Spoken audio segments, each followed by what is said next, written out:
Hello and welcome to We Turned Out Okay. This is episode 361 of the show that helps you change your child's behavior from bad to good, feel happy inside, and truly do what works for you and your family, not the conventional path. I am so excited because I'm here today with Holly Peretz. Holly is a pediatric occupational therapist. She has a wonderful website, which is otholly.com, occupational therapy, that's the OT. And for the second year in a row, Holly has invited me to be in one of her incredible, wonderful toddler play conferences.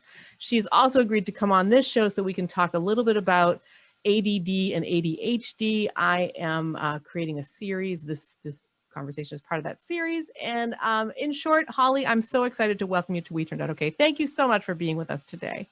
Thank you so much for having me, Karen. It's wonderful every time I've talked to you, I just come away with so much more good feelings and good knowledge. And I'm really excited we get to bring that to our audience today. Oh, thank you. I know, I feel like now, after you talk to somebody like several times, it feels like I'm like so familiar with like your background, where you live. It's so strange to be like on the opposite sides of the world, but have like such a sense of familiarity. Yeah. And I mean, to your point, one of the first things I like to ask is how are you and your family keeping? And you are in Israel. Mm-hmm. We are keeping well. Yeah, very well. We seem to finally be kind of getting towards normalcy again after a year of so much lockdowns. Yeah. Just like a lot of disruptions. We've also had a lot of just personal changes, but yeah, we're good. I have a 2-year-old and a 4-year-old. So I suppose like the only constant with young children is change. So everything's always changing. Yes, that's so true. I love how you put that. And so if you are offering conferences on toddler play, you are also living toddler play. Yeah, absolutely. Every day. That's kind of where my motivation for putting the conference together came from, is from my own experience with my own children, just like really experiencing that deep desire to do well for your children, like to use their childhood in a way that serves the rest of their future. Like obviously being a therapist, and you know this as well, Karen, but like these early years, like the first 5 years, 90% of the brain networks are formed. So you want to like use this time, but at the same time, raising small children can be exhausting. They have a lot of needs. There are a lot of things that they're very dependent on you. There's a huge role as a parent to like get them not dependent on you, like to get them independent. And all of that is like teaching and modeling and a lot of patience. And within that, like I really found for myself like this huge break when I kind of understood the huge value of independent play or exploratory play with children, and how a lot of those feelings of like I'm carrying this huge thing of my child's development can kind of, be lifted off somewhat if we can just enable the environment. So that's kind of one of the motivations behind doing the conference. The conference. So there's a couple of things in what you just said that I really want to kind of dive a little bit deeply into, if we could. You talk about modeling and you talk about patience. How do they intersect, modeling and patience? Well, maybe even just talk a little bit about each one first, then we can talk about how they intersect.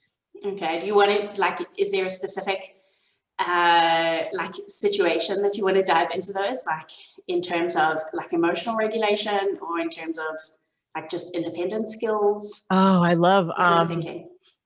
So emotional regulation and modeling, I think are really closely interconnected. Maybe let's start there. I love that. Well, I know that you also have so much to share on this, Karen, and like I know we've talked about it before as well, but like there comes a point when you're parenting that you realize that a lot of the coping strategies that you possibly have and haven't like realized that you have are not great coping strategies. And when you are trying to teach your child how to like get through a problem, how to like manage their emotions, you can't, like, if you don't know how to manage your own, what's like tools can you give them really? And this is something that I love about actually like with emotional intelligence. Like often with my own children, we're like, to walk through situations. This happened, you did this because you felt like this, and it's okay to feel like this. How can we manage this feeling? And next time, maybe we can think about other possible solutions for whatever, happened, why you hit your sister or why you stole a toy. Like let's actually give you the tools now. Like maybe you can ask to swap next time. Maybe you can practice waiting your turn. Like this is a very practical things, but if we don't have any ability to really problem solve for ourselves, like we don't have those coping strategies ourselves, we'll just say like, why are you bad? Why are you naughty? Why don't you listen? Why do you always have to do X? Yeah. So a lot of it in this like parenting journey is first like looking at yourself, and then actually figuring out what it is that you want, and like what are the actual, like break it down to skill level, what are the actual skills that you're going to give your child passing through. So that I think is a lot of the, what we were talking about, modeling, and what was that one? Emotional regulation. Yeah. And then in modeling, obviously, like we had this situation today, we got stuck in traffic, and me and my husband were both like so irritated about it because we'd already been driving really far, and like we didn't want to sit in the car for another hour, and we were like irritated. And then I noticed that my little guy, my 4-year-old, had like been listening to this. And like, obviously as a child, when your parents are like angry, you also feel emotion as like a reaction. So we had this discussion afterwards. And we talked about like what each of us did to try and calm ourselves down. Like we were frustrated about the situation, so we thought about other solutions. Could we rather go here? Could we like cut off here? No, neither of those were options. My husband curls his hair, it helps him calm down. I breathe, and we spoke about all of these things. And then he like started speaking about like what he uses to calm himself down. And yeah, I think that all of these things like that we wanting to pass down to our kids, we definitely experience them ourselves daily. Wow. Oh my gosh, this is bringing up so much for me. So my family and I have just been in a situation where we got to spend 2 weeks with my parents. We haven't seen them since before the pandemic began. It felt we finally felt safe enough to travel. We felt like we weren't complicating things or contributing to the problem if we were to travel at this time. And also we were able to follow the kind of the CDC guidelines here, which state that one vaccinated household can combine with one low risk household safely. So we were able to do that. My parents live in a part of the United States, in Summit County, Colorado, where they have apparently federally Summit County is being studied as a place that is doing the pandemic right in terms of things like testing and contact tracing and enforcement of the rules that are really helping, the things that are helping people be safe. And to spend 2 weeks out there was amazing. But the first day was so full of challenges that like I almost can't even begin. So first of all, there was just the anxiety of, will you settle in for a story, Holly? Is this okay? Absolutely. Definitely. I love stories. Cool. So there was the anxiety of traveling in this. We hadn't been to an airport. We hadn't even left the state. I mean, like we've been in lockdown or been in very limited circumstances for more than a year, and we fly, we get out there, everything's okay, right? We get in the car and we've got our skis and we've got luggage and we've got all kinds of stuff. So my brother, who also lives in Colorado, had loaned my folks a special way of carrying luggage that you basically hitch up to, like it's a platform that goes on your hitch lump on the back. I'm sure people listening have seen like when you put your bike on the back or stuff like that. Well, this is a thing that you can put in the back that holds luggage. So it comes with a special bag that's like waterproof, and that will come into the story a little later. And so we hook this thing up and we get all the luggage in there, almost all the luggage in there, which meant that like first to have 5 of us, including 2, young adult men now traveling in the car meant that we had some room to spread out. So we get an hour into the trip. We're going up into the mountains. The forecast has been for like dry pavement. It's pretty great. So anyway, we get an hour up into the mountains. We're still on dry pavement. And my dad says, all the while, by the way, he's been modeling. This is really why this story came up for me. He's been modeling calm, patient driving. He's just, pleasantly talking to everybody in the car. We're all hanging out. And that's something on a day that's been quite stressful already. So my dad says, I think we probably ought to, we get an hour into our trip. My dad says, let's check the stuff in the back. Like, let's make sure that it hasn't fallen off or anything like that. So we get out of the car and nothing fell off, but the muffler basically melted a whole bunch of our luggage. Specifically, one of my kids' snowboard boots and helmet, and the bag that it was in, and all of his other equipment that was also in that bag, and one of the other bags, and the bag that everything was contained in. So this beautiful waterproof bag that my brother had, provided us. We were blown away, right? And the thing that's so great is the kid that it happened to. So I was expecting, if it had been my stuff, I probably would have been in tears. Our other son maybe would have also been in tears. This one's like, I needed a new pair of snowboard boots. And like, it was unbelievable just to look at this. It kept making us think of, there's a Star Wars, one of the Star Wars movies, one of the prequels, Darth Vader's, helmet, you see it like completely burned and wrecked. This is what this stuff looked like. It was nuts. And Holly's like, oh no. And that's just the beginning. So I will try to compress the rest of the story, but we figure that out. We move everything to the side. We everything's, we're calm. We're okay.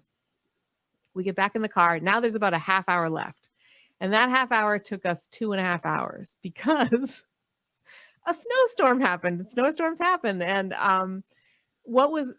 we kept just being past where like the state would close the highway. So we would hear from my mother, for example, that like the highway is now closed between Georgetown and Vail Pass. And so we're somewhere in there. The highway is now closed, from the tunnel to this point. And we kept just making it past the closures. But what really stopped us, aside from the snow, which was continually falling and building up on the road, was the state requires that 18-wheelers stop and put chains on their tires. Like they live in a chain up area. So basically every few feet on the highway, our trucks stopped, in the road to put chains on their tires. And everybody was, thank goodness, everybody was safe, but there was just this complete stoppage of traffic. And as I say, I think about this in terms of emotional regulation and modeling. So what my father modeled for us was, he's driving, he's patiently, glad I got these new tires. Oh, look at that. There's another, another truck. It doesn't the sound that those chains make. Isn't that interesting? Like lots of conversation, right?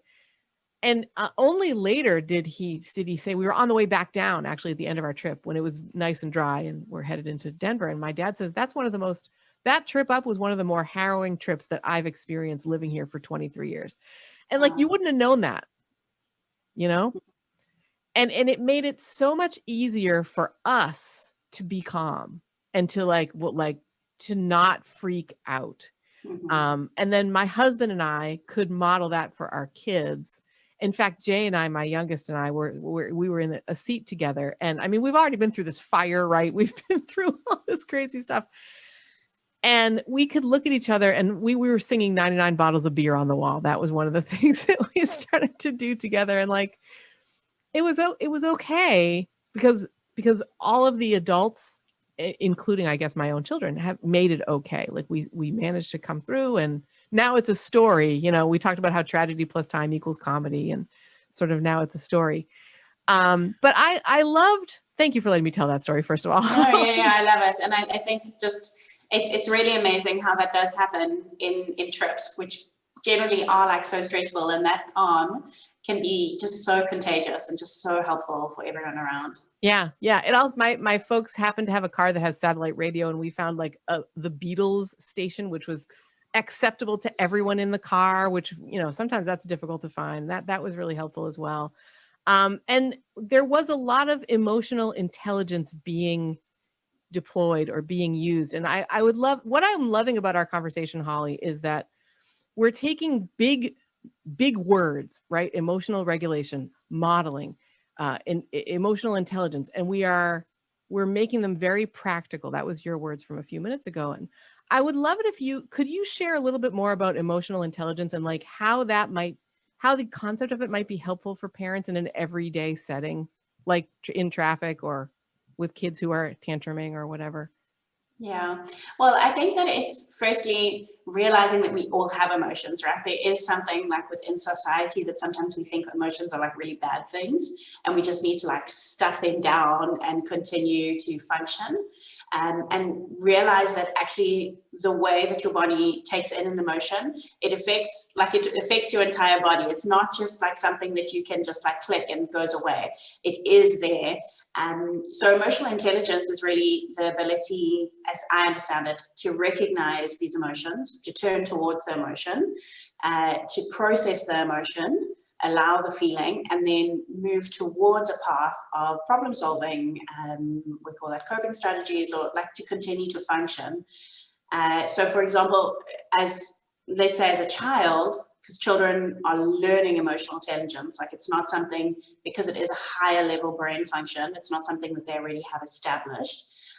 It's something like in that prefrontal cortex, which only fully develops at like 24, 25. So we've got a long journey of modeling this. But yeah, it is just basically giving them that pathway. You have an emotion, it's okay to have an emotion. What does it feel like? Okay, we've moved through the emotion, we've returned to green, or we use those zones of regulation. I'm sure you know them, Karen, but they like talk about different like 4 cubes of emotion. So like red emotions are like your anger, frustration, like your hot emotions. Then you have your orange, which are like excitement, like fidgety excitement kind of thing. Sometimes frustration can fall in there.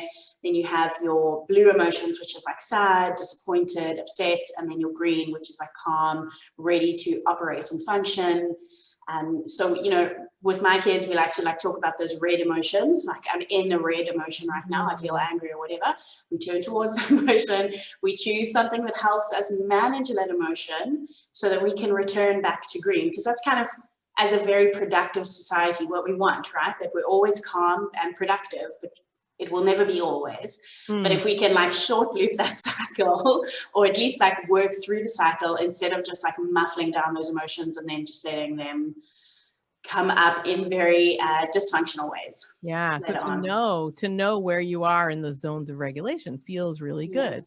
It's absolutely a way of understanding ourselves. And I imagine for kids, it's maybe even more reassuring. Have you noticed this, Holly, as you've raised your kids, that like they're experiencing things for the first time a lot of the time, and things that we remember, you know, or that I've gotten used to. I mean, I even think about things like when the seasons change and suddenly, you know, you're wearing a long sleeve shirt and it's too hot, but you don't, when you're little, you don't know, you can just put on a short sleeve shirt, right? Like and plus maybe you don't want to put on a short sleeve shirt because you love this shirt. Like there are so many ways of getting caught up in emotion, and to be able to point to a spot on a square and say, that's how I'm feeling. It's so validating. Absolutely. Yeah, definitely. I mean, this is really what is like my focus in my work, and also in the conference is really on this like younger group. So toddlers, 1 to 4 year olds. And this is like where they are at, where they are at. Like we always talk about like toddler tantrums, toddler meltdowns, but it is because they are doing very big strides in terms of connecting their body to their brain. So all of this kind of processing is like very, very relevant to them about absolutely everything, you know? Yeah. Yeah. What brought you to the work of occupational therapy with 1 to 4 year olds? It's I love it. It's where my wheelhouse is too. And I'm just curious, you know, how did you come by that work? Yeah, well, I mean, I trained in South Africa, so it's very different to where, like, how I work currently, because it's like my first job was in a super rural hospital. The hospital was the town. There wasn't anything else. The hospital was the town.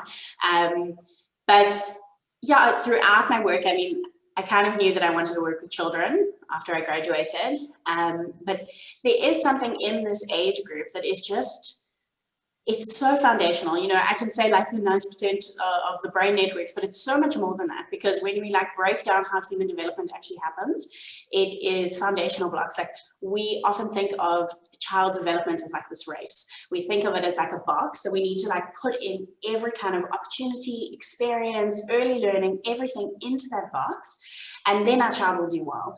And it doesn't work like that. Like if you look at the science behind child development, it is foundational. Like the baby blocks have to be there first. Like a child, a baby has to be able to, for example, like see differences in colors first before they can really like learn colors or reach for the red specifically, or all of these like foundational blocks. And if you break down child development like really down to its core, attachment and that relationship with a parent is really like really foundational. It's right there at the bottom. Attachment, sensory processing, and these are things that I think when we adopt that box approach, we kind of ignore that. We just try to get those experiences in, but actually child development is more like a ladder, where we have to kind of get those foundational blocks somehow consolidated or at least equipped to a certain level before we can move on to the next one. So in my like, I don't know, over a decade of working with children, what I really found is that I love working with parents. I love children, I love play, I love laughter. I've worked in so many different kinds of fields as well. Like I've worked with Holocaust survivors, I've worked in like adult mental health, but children, like they're so joyful, right? There's just something so magnetic about them. But it's also that in this journey of these foundational blocks for child development, there is also a journey of a parent being made. And because this relationship is just so core to their development, to all of their development, like it's hard for us to imagine that the connection that you have with your parent when you're very young impacts your academic ability, but it does. Like that's what science shows us. Yeah. It impacts everything. So yeah, I think that's why I really fell in love with this age group, because it is difficult as a parent. Like I've definitely experienced that myself as well. And I think that like through all the fog of social media and like the busyness of life, we can actually give parents a lot of tools to understand their children better, and to set up their home and their family life in a way that really supports that development, so that later on they're not saying, oh, I wish I'd known, or oh, if only someone had told me. Like I've heard these sentences too many times as a therapist. And actually in the conference, like this is what I pulled together. I said, okay, what are all the sentences that I've heard from parents and that I've also felt myself like, oh, I wish I'd been more aware of this earlier on, and then brought all those topics in and put it into a conference, because yeah, the knowledge is here. Like we just need to make the space and time to take it in as parents. Yeah, that's so much about that resonates so deeply with me. I have a friend, I was thinking as you were talking, I have a friend who's worked with children. I first met her when she was running a play group for toddlers with my oldest, who's now 20. So we got to be in that play group, and she's amazing. And one of the things that she says is she loves working with children because children aren't jaded. They approach every morning fresh. They don't do things to tick us off. They do things because that's where they are in their world. And that can be so beautiful. And you know, when you, like, I was just recently telling my kids about the first time I was remembering the first time that they saw the ocean. And one was, I believe, 3 and the other was 7, or 2 and 6, something like that. And the 2-year-old ran into the ocean, splashed as much as he possibly could, spread himself out and smacked his hands and feet into the ocean. Just the idea of something constantly moving made him want to constantly move. And the other guy, the 7-year-old, 6-7-year-old, went and stood in the water up to, so that it was sort of between as it moved, it was between his knees and his ankles. And he just stood there as if he was listening to the ocean for like a long time, for many minutes, 15, 20 minutes, half an hour, just like letting himself be buffeted, but be moved. It was so fascinating to see how they each, took on the ocean in their own way. And I'm thinking about it now because it was foundational to their development. The way that they interacted with this common denominator had to do with how they themselves thought. And if my 7-year-old had been 3, he would have done the same exact thing that he literally did do. And if my 2-year-old or 3-year-old had been 7, he would have done the same thing that he did, because that's so much to do with their personalities and like who they are, how they interact with the world. And I don't know if you've ever had this happen, but as a preschool teacher, and as a person who works with parents now, I often get the question like, well, they're not going to remember any of this. Like, why is this important? They're not going to remember it when they're older. So what have you, you're looking like you have definitely gotten this question. So what do you say to parents when they say like, why does this matter? Yeah, well, I think it's so interesting that you said like they're not going to remember this, because that really takes us back to that box, right? Yeah. They're not going to remember it. So it's only valuable if it can be remembered. Like there's the saying like things only count if they can be counted.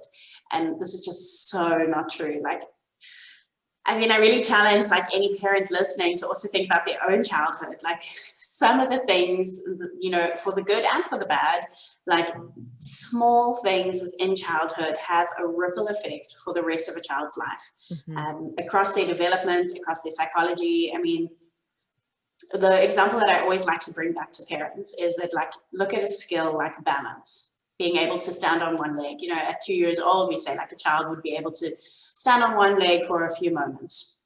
It sounds like such a simple thing, right? And we can like just overlook it. Like, this is just balance. Like, I don't want to be a ballerina, so what does it really matter? But studies have actually shown that mental health in the adolescent years, like children that hadn't reached milestones on balance when they were younger, there's like a common thread of that in adolescents that have mental health difficulties. Like these foundational skills, because our development is foundational, the way that your body like takes in feeling, like I'm not talking just like tactile, like skin, but the way that it understands where it is in space, and like how the feedback that you get from your feet when you push down. If you always feel like you're in a spacesuit, for example, it's going to impact every single thing that you do. Right? Like think about if you constantly feel like you're sitting in a spacesuit, how do you dance? How do you interact with people? How close do you stand to people? How do you drive? How do you parallel park? Because that is like really difficult.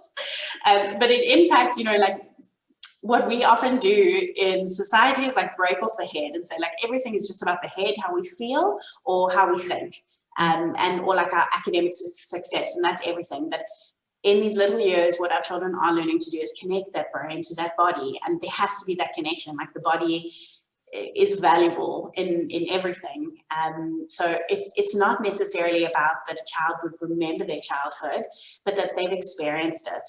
I know we're going to be diving into like ADHD and ADD today. And like, I just, in like thinking about this topic beforehand, I was just really drawn to this fact of like, when we look at attention, we look at interest, right? Because that's like how we build attention. We build it through interest. So if we approach our children from a point of view of like that they're a box, so we just need to fill them with experiences so they've got all the things that we can tick off, we don't factor in who they are. Like there has to be this, like childhood is more about like pulling out who they are and interacting with that to grow them than about filling them with what we think is valuable. Because like you're saying, like one child might just respond completely different to the ocean. So when we just look at children's, I don't want to say function, but like their worthiness according to like academics or like, you know, behavior, like very specific kind of guidelines, we miss this huge fact that they are little persons. So for example, with ADHD, ADD, like when they are little, when we can like build into their interests, when we can give them the opportunity to find out what they are actually interested in, instead of just like putting them on a hamster wheel of get everything in, tick the boxes. Yeah. They learn to concentrate. they like have the ability to pay attention. Yeah, so it's a very different approach, I think. I'm completely fascinated with that. It goes so much further. It goes so much deeper than like, you know, making them learn to say their letters or making them learn to write their letters or making them learn to read. Like there's all these things that need to happen first. As you were talking about balance, I wanted to remember to mention an older episode of We Turned Out Okay, where I got to go and interview a woman named Miss Tanya of Miss Tanya's Nursery School. And I don't remember the episode number, but I will link to it in the show notes. The the special thing that Miss Tanya was doing with her nursery, she actually has a series of 3 nursery schools in a town near me, is they had recently decided they had to do something with their outdoor play equipment. It was like outdated, and if they were going to put in a new slide and new swings, they needed much more room than they currently had in their outdoor space.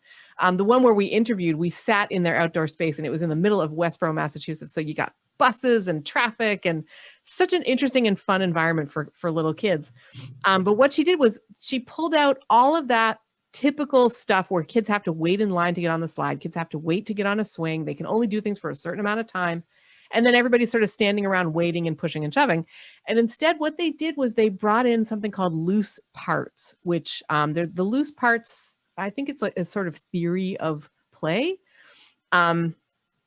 And so they brought in a whole bunch of ramps and balls, for example, and they had like a spigot so kids could get water, and they could like run water down ramps, and they could roll balls, and they had a whole bunch of like brick sort of bricks, I guess, really. I mean, like cement sort of blocks that kids could, hundreds and hundreds of them.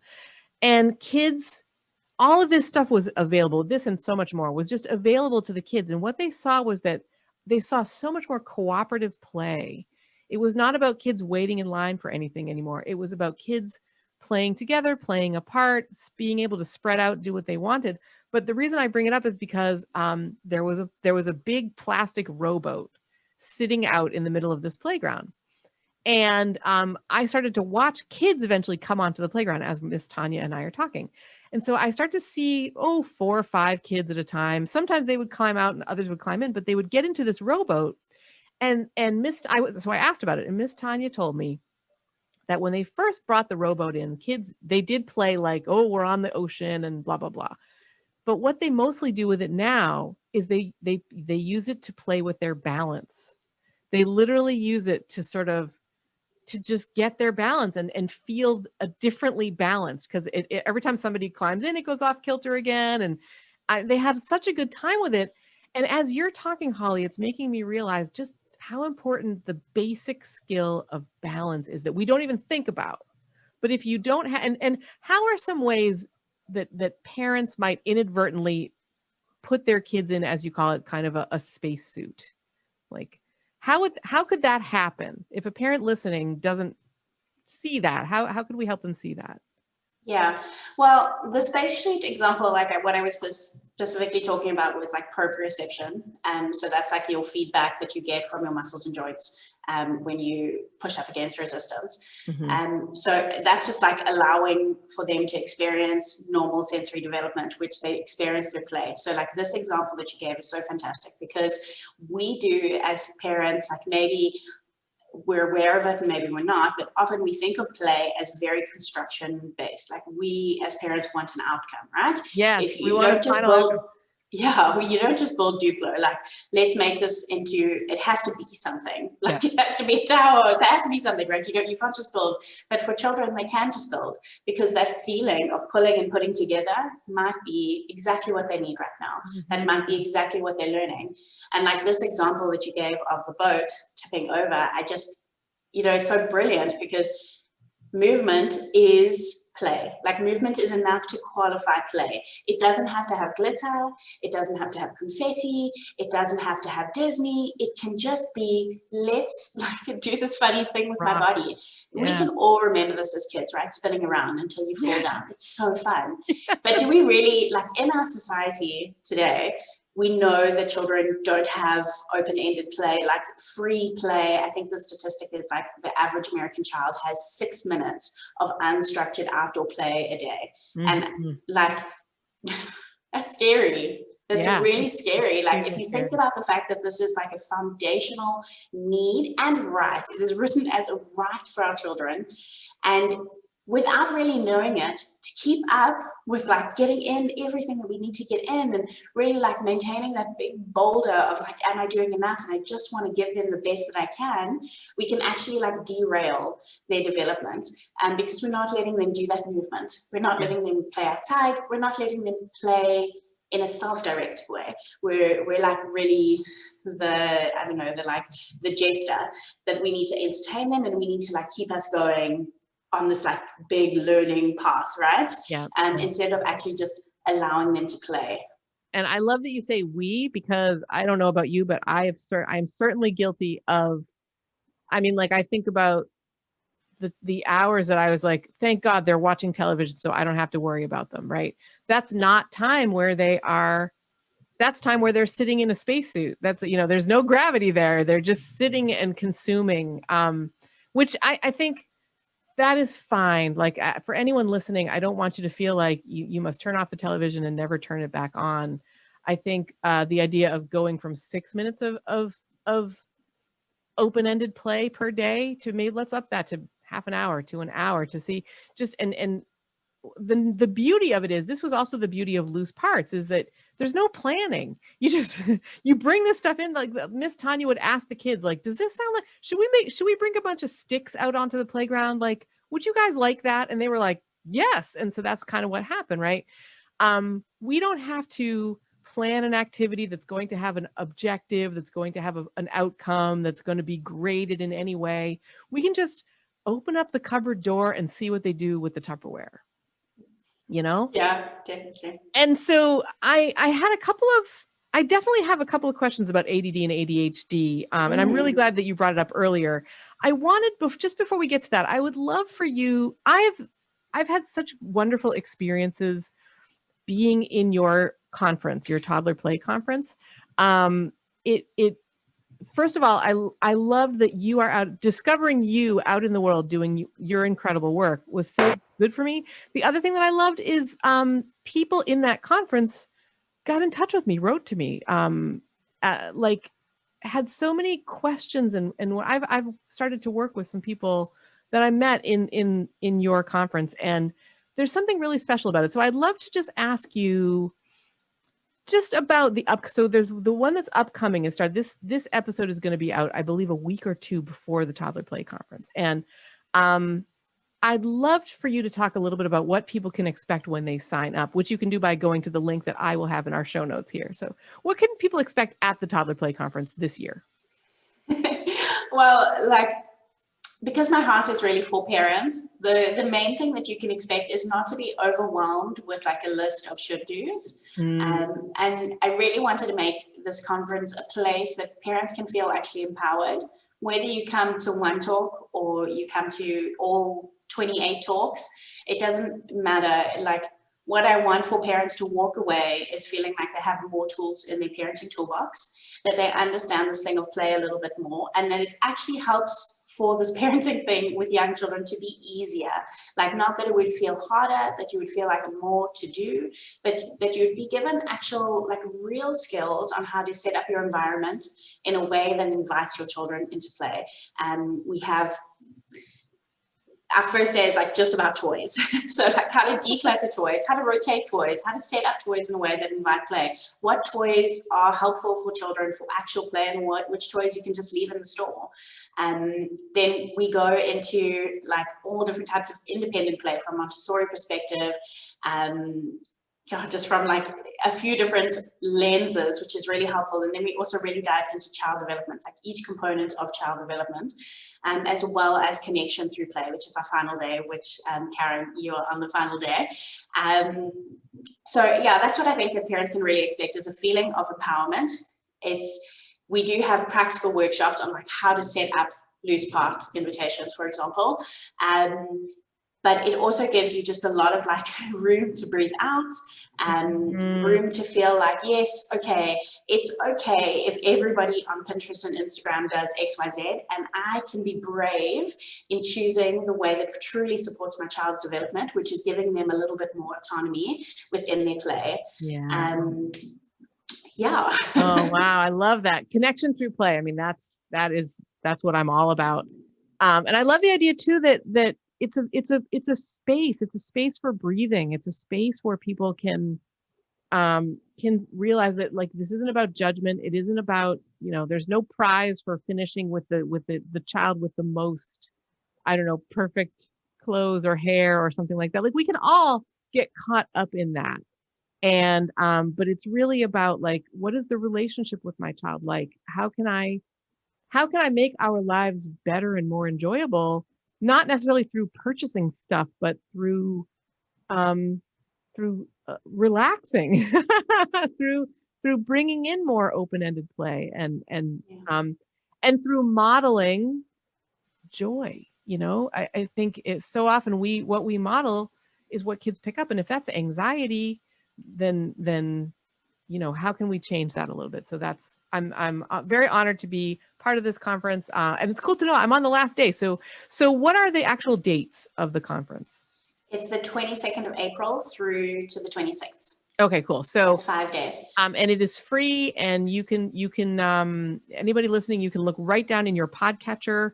The link to join this conference will be there. And Holly, people can join even if they're hearing this on like the 25th or the 26th. They can still join, right? And get the last days. Yeah, sure. Yeah, and there's also an option to upgrade and then get like a year's access to everything on the videos and also on podcast, which is an option if anybody wants. But yeah, it's it's free on those days from the 22nd until the 26th. Awesome. All right, well, let's dive into a little bit of the ADD, kind of ADHD. So I believe this will not be the first in our series. I believe it's probably going to be the second or the third. And so you listening might have already heard me say that the reason I decided I needed to do a series on ADD and ADHD is because I have a real bias about these conditions. And my bias is very much away from things like medication.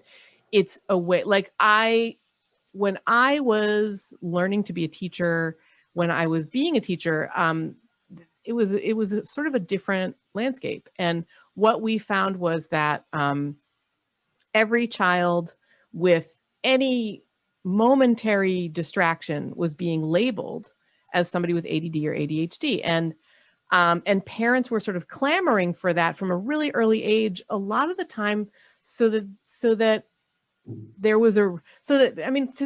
to what we've been talking about today, basically parents wanted a reason, like, why is my kid behaving this way? And the vast majority of kids who behave, quote unquote, in an ADD or ADHD way, a little bit, there's a sliding scale, I think, here of like, it's such a hard thing to talk. I'm even getting tongue tied just trying to like address it. But parents wanted to be able to check off this box. Okay, I've given my kid medication, so they're not going to have any temper tantrums today, right? And so, as I say, my bias is really kind of has been really against medication, against almost even diagnosis. Like, it's really been a journey for me to understand there's great use in an understanding of how our children really are. And anyway, so that's why I decided to start the conference. And so, Holly, I would love it if you could just tell us from your perspective as an occupational therapist, as a mom, what is ADD? What is ADHD? Let's get really basic here. Yeah. So ADHD is attention deficit hyperactivity disorder. ADD is attention deficit disorder. And these are neurodevelopmental dysfunctions, I think, is the word that they normally use. I know, like, these words are always really difficult to choose what's going to like sit best and resonate with each person, but basically it's like within your neurodevelopment. So it is a diagnosis. It's not a result of parenting. Just say that straight out, and that this is like something that has specific symptoms. So the symptoms of ADD and ADHD, they are different. There's like 3 types of ADHD, basically. There's ADHD with hyperactivity, which we call ADHD. There's ADD with just inattention, which is like what we would call ADD. And then there's like there's a combined one. Okay. So yeah, that the symptoms for ADHD are what I think a lot of people would kind of know the symptoms like from an outside perspective. So inattention, and that's really like, if you notice in both of these words. Attention is the first word, right? Attention is the crux of this diagnosis. So when we look at children, we're looking, first of all, are they able to pay attention within school settings? Like the diagnosis for ADHD is based on the DSM-5, current DSM, which is like the specific criteria. So basically, to be able to be diagnosed with ADHD, you have to have 6 or more of the criteria, I think. And these have to be showing up in a way that disrupts your function in more than one environment. So I think that that's really critical to talk about, because I do relate to what you were saying now, like that it's so easy to jump on the like ADHD train. Like also within my own parenting experience, because like I just noticed from when my little guy was 18 months old that every time I would speak to even professionals, like occupational therapists working with children with ADHD, I would say to them, yeah, my little guy just has a lot of energy. And they would say, oh, he has ADHD. And I would say, no, he has a lot of energy. So I think that we can often just think of it as a child that moves a lot means ADHD. So I really want to point out here that it's about meeting several of the criteria. I'm not going to go over each of the criteria now, but obviously it means like difficulty sitting still, squirming a lot when they're moving, difficulty paying attention, forgetfulness, difficulty with memory, difficulty organizing themselves. So some people say that like the ADHD kids like don't have a concept of time at all. That like just that organization of like, now we put on socks, shoes and get out the door is very, very difficult for them.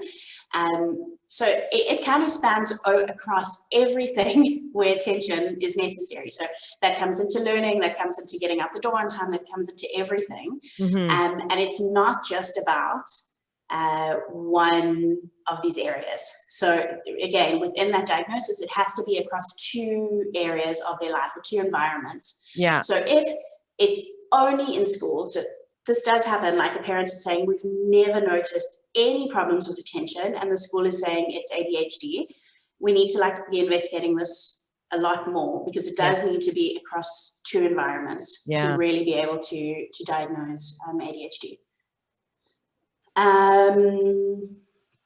Yeah, I think that is the main thing about the diagnosis. It's also probably important to say that ADHD is something that comes with a lot of comorbidity.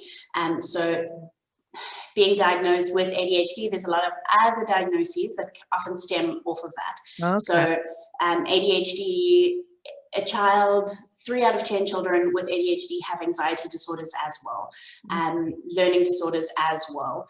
There's a huge link between autism and ADHD. So lots of these things kind of cluster together when we're seeing a child with ADHD. I think about, thank you for that. That was like super precise, but also understandable is I think so good. And I actually wrote down, this may end up being the title of this episode, ADD or ADHD is not a result of parenting. I think so many of us, like if you have any child who's got any energy, right? Like I often say, if my youngest had been in school, we homeschooled him, but if he'd been in school, they would have been on him all the time to sit down and shut up. And I feel certain that there would have been, in fact, ADD was a proposed diagnosis on the part of a teacher of my oldest, and he doesn't have ADD. And as I think about it, going through what you were saying, we could tell because it was only happening at school. So this was an environment that was the problem, not the child. Right. And I think the other thing I wanted to address too was I love the idea of sort of neurodiversity and how ADD and ADHD are considered disabilities. They're in this incredible book, the DSM-5, but that doesn't necessarily mean that they are, the end of the world, or that they're. I think knowing and understanding ourselves or our children. I have relatives who were diagnosed with ADD like in college, and it completely made their lives so much better to know this is how I function. These are some tools that I can use, right? So to think of it as a condition to have an understanding of the neurodiversity, I think is really how I want to approach this whole series. And I know, Holly, that is 100% the way that you would want to look at it as well, right? Absolutely. And like, I think that this is something, the gift that our generation now has of parents, is that there are so many more adults being diagnosed now with ADHD, with autism, with all kinds of neurodevelopmental disorders. And what they are saying predominantly is how relieved they are that this is not their fault. Yeah. Like, you know, I read something like quite a famous poet recently was diagnosed with autism, and she was explaining the process of her diagnosis and how at the end of the entire exam, they told her she has autism. They said to her, so you have difficulty with X, Y, and Z, doing this, having intimate relationships, doing all of these different kind of things are hard for you, like, and this is in connection with your autism, and it's not your fault. Wow. And it was, she said, like, that was just like it for her to realize, to take off that like guilt of like, I'm not a good person, I'm a bad person, and realize that I'm a different person. This feels different to me. Not, you know, it's just like such a shift in the way that we can really speak to ourselves. So I really appreciate this approach. Yeah. I have goosebumps. I mean, I love that. When I was 7 years old, I was sexually abused, and I tell that story in Positive Discipline Ninja Tactics, my first book, which I'm going to link to in case anybody wants to read more about it. In that book, I really approach it as like, my parents had no idea that it had happened to me, and yet they still were incredibly helpful. So that's kind of how I approach it there. But the reason I want to share about it now is because I went in college. I had always carried this tremendous guilt. I thought it was my fault. As a lot of children do, as a lot of people who have been sexually assaulted or abused do. And I went to this thing called the Take Back the Night March, which was a thing that at the university where I went, they do this every year. I hope they're still doing it. And everybody gets a candle, and you walk from place to place on campus, and people, if they would like to, can get up and tell their story. And I did. And I got up, and what I said was, this is what happened to me. I won't go into it here. I went into it a little bit there. I said, if this has ever happened to you, just know that it's not your fault. And that's the first time I believed it.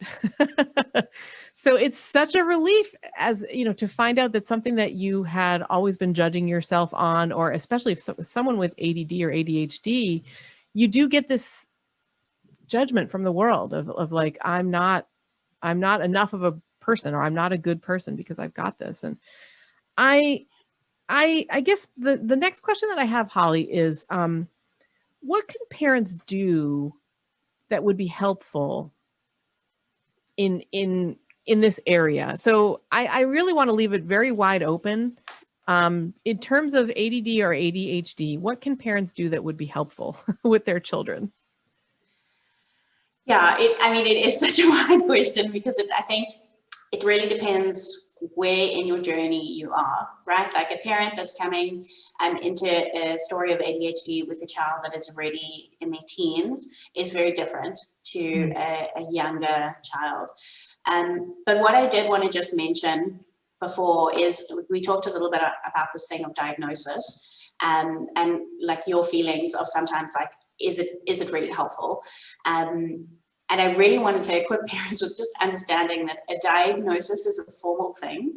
It is like, there's not one specific test that every single doctor would use, but it is a formal procedure that does require time, and it does require like investigation. So if you have walked away from a school situation or a pediatrician visit that took just a few minutes, and we're told that your child has ADHD, please don't stop there. Like, that is not a proper diagnosis. A diagnosis can be incredibly helpful in getting parents the services that they need to support their child. I read earlier today that I think in America, it costs a parent with ADHD 5 times more to raise their child than a child without ADHD. Yikes. So there are a lot of expenses involved in accessing services. A lot of investigation is needed. So don't just take, often what happens, and I know you spoke about this in terms of like your schooling and preschooling and homeschool journey, but we hear something from a teacher or from somebody that has a position of power that we immediately understand from their position, like it's called the white coat effect in terms of medicine, but because they are in this position, they must know more than me. And you immediately come to this like conversation in a disempowered state. And I want to just encourage parents that there is no one that knows a child like their parent. You are with this child, not in this year of grade 1, you are with him for their whole life. Like this thing of being their guardian is not just about getting their food and whatever. It is also about really understanding who they are and advocating for them. And that doesn't mean that like getting a diagnosis is a bad thing. Getting a diagnosis, yes, of course, like we are in a situation where, I mean, they're taking away school recess. Like we are definitely in a situation where environments are not recognizing children like in an age appropriate way at all. That's like definitely, it's not even an argument, it's happening. It's like the subject of a whole nother conversation. Exactly, yeah. But you know, I had this like conversation recently with a group of occupational therapists about ADHD and medication, and one of the therapists was saying how he was very young. I would say he was probably like 3-year-old. They had diagnosed him with ADHD and put him onto medication, which is very, very young. That normally doesn't happen at that age. But they were in a home situation where he was breaking holes in their door. He was 3 years old. Like she was scared to be at home alone with him. It was a situation that was like, you know, we talked earlier about like having that space to breathe out. Like if you need to breathe out, medication can definitely be a way to set a family on like a level playing field. I don't think that medication necessarily needs to be for the rest of their lives. Like medication for ADHD isn't meant to be, as far as I understand it, and maybe I can be corrected here, but it's not a chronic medication. It's a medication to help with a certain like ramp. And, you know, we can come at it from both perspectives, because I think that sometimes parents feel almost shamed to be able to accept medication because they are worried that maybe they're just trying to seek out the easy way out. And yeah, if like, you know, your family, your child better than anyone else, like feel empowered as the parent to be able to make those decisions. And really understand your child holistically. So also, again, that comes back to diagnosis. If I mean, I said earlier, I've had people like every time I say energy, people tell me ADHD, and I've had like also somebody in power tell me things about my child's development that as a therapist, it's not their wheelhouse. And I've been able to like correct them, but it was incredibly intimidating. It's incredibly intimidating to come against somebody who has a position of power and say, I'm sorry, but you're completely wrong. You've missed this whole other side, and you haven't understood certain parts of child development to like have this opinion. But that is our job. Like, yeah, we do need to be the one that can advocate for our children, and we are the one with the most power from our knowledge of our child and with the fact that we are with them for the rest of their days. Yeah. Like, you know, whether that's a teacher or a doctor talking to you, just want to encourage parents to come from a place of power. And also, you know, whenever you need to say, like, let's put the brakes, let's reevaluate, that's also a possibility. Oh, I love that. So when we talk about what can parents do that would be helpful, it sounds like it's really about trying to understand your child holistically, and knowing that this is going to take a while. Like it can't be one doctor, you know, spends 5 minutes with your child and understands them.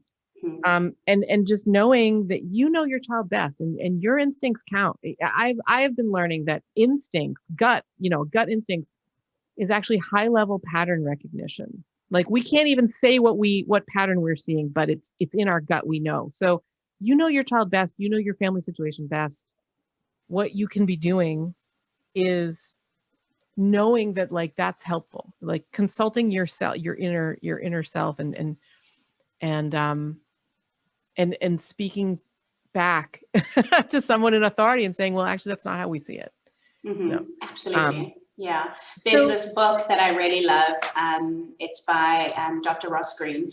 It's called The Explosive Child. And he works a lot with ADHD children. And I really, really enjoy this book because it breaks down why would somebody explode? Like, what is it? And his main sentence, like the takeaway sentence of this book, is kids do well if they can. And I love this because it completely honors child development, that if a child can do well, they would choose to do well. It's not that they're like a bad apple. They would choose to do well, but if they cannot do well, they cannot do well. Like if there's underlying things that are making this difficult for them, they cannot do it. It's not about them trying to. And if speaking to hearing from adults who have been diagnosed later in life and the way that they're saying, like, I thought I was a bad person. This is why, because the communication to them is like, well, you're just not good enough. You can't do this. And so to know with certainty that a child, I say this all the time, kids do the best they can. They are doing the best they can.